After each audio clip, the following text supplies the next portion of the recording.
Thank you. It's a pleasure to be here to update you on Highland Copper and our project. It's timely in a sense that on Copperwood, we just completed the feasibility study 3 weeks ago, so it'd be pretty up to date. It's an environment where copper prices did fairly good in the last year, so for us, we're heading in the right direction. Right now, we're looking at starting financing. Oops, slides.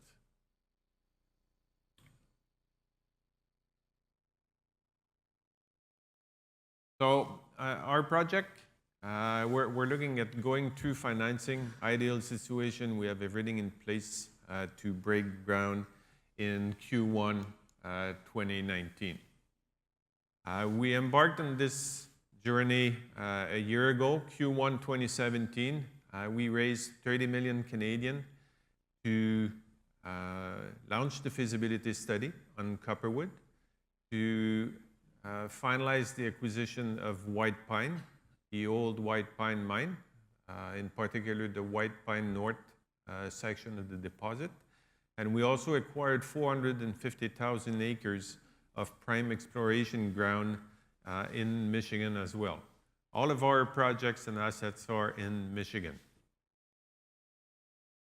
Going through that financing, we brought in 3 major shareholders: Orion Mine Finance, Greenstone Resources out of London here, and Osisko. Mind you, Osisko was already a shareholder since the acquisition of the Copperwood project or the Copperwood deposit in 2014. Each of these guys have 15 to 17%. So all three, they have about 50% of the shareholding. Location, Michigan, Upper Peninsula. Lots of mining has happened there. It started in the 1800s. It's interesting in a sense that in that jurisdiction they changed how they manage the environmental permits. It's state managed and not federal managed, so no involvement of the EPA. And they're climbing up as a place to invest. You may know Michigan for the Eagle Mine, Lundin Mining, high-grade nickel copper project. Actually, right by the exploration package that we have, it used to be in that package and been carved out. You also have Aquila developing the Back 40 project right now. They're at the final stage of permitting, and we're working the Upper Peninsula. Copperwood is on the west side here, right by Lake Superior. The old White Pine mine that many of you may know operated from 1955 to 1995. That's actually the old mine, and the remaining resource still have 1.8 billion pounds of copper in the ground. Through those years of mining, infrastructures were well developed. You have railroad access, road access, power line fairly close by, water. So it makes for a reduced investment in that region. Starting the project last year, one thing we wanted for the feasibility is to get 10 to 12 years of mine life at least. So we embarked on a drilling program to do that. We increased by 69% the resource, ended up having 49 million tons of measured and indicated resource for the feasibility study at a 1.6% grade. On top of that, we still have 50 million tons of inferred that hasn't been drilled, but should be transferred fairly easily. It's a sedimentary type of deposit, very consistent. So the potential for a longer mine life or doubling the mine life is there with what we know. Here's a view of the deposit. That's the portion in the measured and indicated here. The portion we added to get to 11-year mine life is section 5 here. On the north part of the zinc line, those are all of the defined inferred resources that could be transferred. The deposit is open in both directions, going under the lake or going here. Here's a section of the deposit. You see the size, 1.3 kilometer. Actually, the deposit, what we're mining is a seam of about 2 to 3.5 meter. Okay, it comes up to surface. So all we have to do is ramp down into the deposit, and it doesn't go deeper than 250 meters at this point. All of the development is done in ore, and through the pre-construction, pre-production period, we'll be stockpiling some 550,000 tons of mineralized material.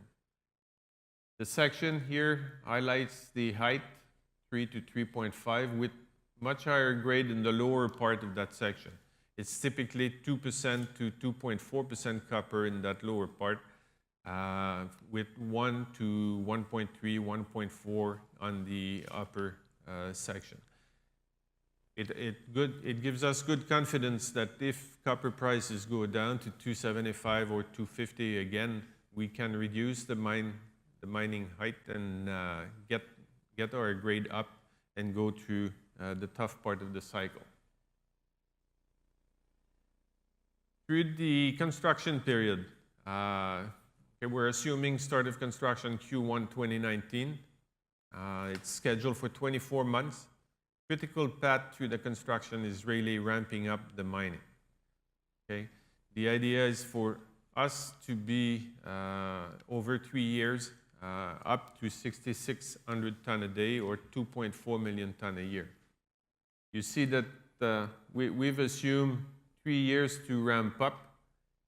Starting of the plant will be done in 2021, and the gap that you see will be filled by the 550,000 ton stockpile on surface. The first 5 years gives us much better grade. We're mining on the west side. It's the thicker part of the deposit. It's also higher grade. You see on average 1.6 to 1.8% copper fully diluted being sent to the plant. After that, as we move east here, the grade gets down to 1.2 to 1.4, really because of mining thickness, more in the 2 to 2.5 meter thick, a bit more dilution when mining on that side.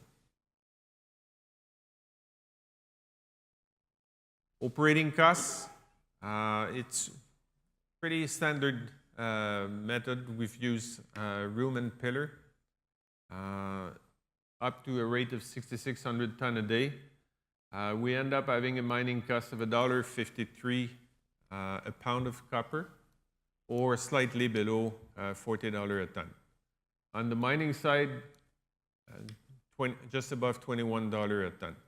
The big plus for us is power rates at this point, 6.2 cents per kilowatt hour, and also very low abrasivity in that material, so it makes for cheaper grinding costs. If we take a look at the first 5 years where we have higher grade, we're down to $1.25 per pound of copper. Where do we stand with that? Middle of the pack at roughly $1.50 per pound. On the permitting side, it's been interesting in a sense for us. Orvana did a feasibility study back in 2012. At that time, they filed for permits before having financial issues with some of their operation and selling the deposit in 2014. But all permits were received. So right now, permits like Part 632, they're in place. We need to finalize amending the permits to reflect the changes that came from the feasibility study. And through the process, we've been meeting with DEQ, the Environmental Department of Michigan, and at this point, we're still aligned for all permits being received by end of Q3 or early Q4. Total capital required to build the project, 275 million. You've seen up front the amount of infrastructure being close by. It certainly helped in reducing the overall capex. And out of that, it doesn't include the revenues coming in from the commissioning period, which will be about 30 million. Commissioning is scheduled for Q1 2021. So 245 total capex required for the project. You'll have to add on top of that working cap, which is roughly 30 million as well. So we're back up to 275 needed to develop the project. On the concentrate side,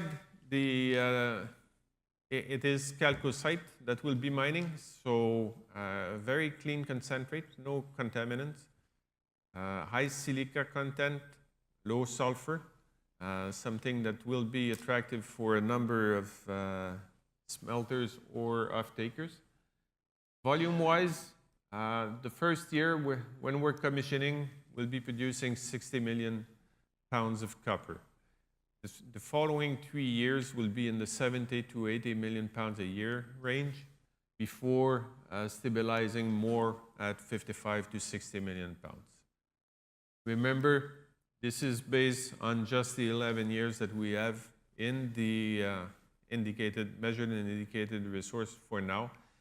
With the inferred in place, we have the capacity to easily double if we assume the same transfer rate, plus all of the exploration potential around. We have some copper in the deposit, somewhat low grade, and overall it is not a major, it doesn't have a major impact on the revenue side. It barely represents 3% of the overall revenues. Copper price we use for the feasibility, 315 average, with an average silver price of 16. So it makes for a good pre-tax return at 21 and after-tax return of 18%. Gives us a payback of 3.2 years for the project.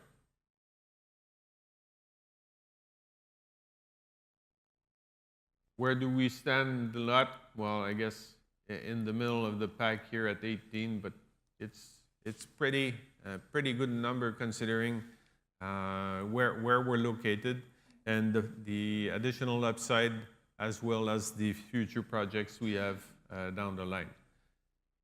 We noted is the capital intensity for that project low, below $10,000 per ton of copper. In there are a number of opportunities that we see, and they could not all be included in the feasibility study. Obviously, we've talked about resources, but we've also took a serious look at using continuous mining as a way to improve both production and lower costs. Plus, another important impact that was highlighted to our search for continuous mining was reduction in dilution and improvement on the integrity of the various pillars. That's one thing we committed to in designing the mine is we're committed to having no subsidence on surface, so the pillars are sizable enough to allow for no subsidence. As you may have seen in the original slide, we're close to a park, close to Lake Superior, so that we're leaving a bit more tons underground in pillars, but there's a fair bit of room to improve.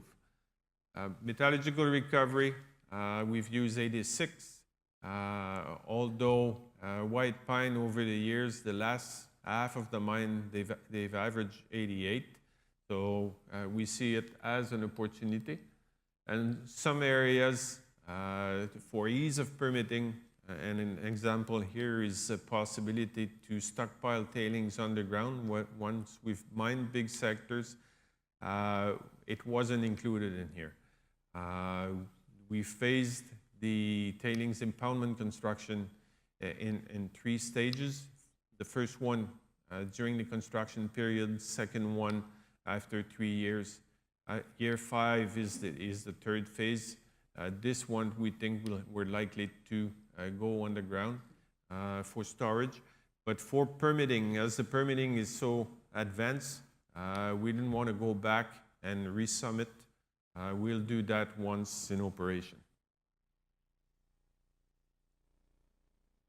Timeline, if we summarize, feasibility study, we had said we'd do that for Q2. We completed it 3 weeks ago. The idea, with permits being likely available by the end of Q3 or early Q4, is to push hard on the financing side of that so we can get there and start pre-engineering and prep work in Q4 with the aim of breaking ground in Q1 2019. Construction activity is over 24 months. As I said, the critical path is really the development of the mine, commissioning in 2021, and commercial production Q2 2021. Behind Copperwood, we also have the White Pine project that we'd like to start studying this year. By the end of the year, we'd like to have quick scoping done on White Pine to understand 2 aspects of that project. Capital required to develop the project. Copperwood is down to 250 meters. White Pine is down to 800 meters. Okay?